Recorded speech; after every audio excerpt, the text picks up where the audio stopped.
রাজধানীর চীন-মৈত্রী সম্মেলন কেন্দ্রে শুরু হয়েছে জাতীয় নির্বাচন ২০২৬ নিয়ে নাগরিক সংলাপ। অংশ নিয়েছে বিভিন্ন রাজনৈতিক দলের প্রতিনিধি সহ সুশীল সমাজের প্রতিনিধিরাও। সেখানে আছেন সোহাগ বিশ্বাস, বিস্তারিত জানতে যুক্ত হচ্ছি তার সঙ্গে।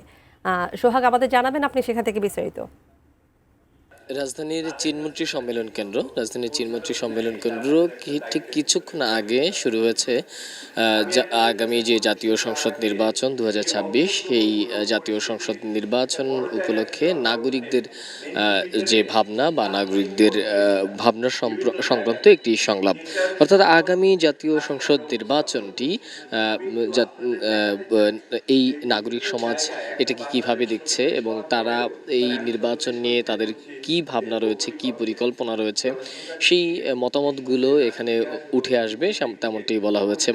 এর আগে আমরা যেটি জানতে পেরেছি যে তারা বিভাগীয় শহরগুলোতেও একই রকম সংলাপের আয়োজন করেছিল, যে সংলাপগুলোতে নানা ধরনের সংখ্যার কথা উঠে এসেছে, নানা ধরনের সম্ভাবনার কথা উঠে এসেছে, সেই সাথে নানা বিষয়গুলো উঠে এসেছে যে আগামী জাতীয় সংসদ নির্বাচন সময় মতো যদি অনুষ্ঠিত হয়েও থাকে বা তাহলে যেই প্রত্যাশা জনগণ করেছিল যে আগামী নির্বাচন হলে একটি ভিন্নধর্মী বা নতুন বাংলাদেশের স্বপ্ন যেটি দেখা হয়েছিল, সেই নতুন বাংলাদেশের স্বপ্ন বাস্তবায়িত হবে কিনা, সব বিষয়গুলো এখানে উঠে এসেছে।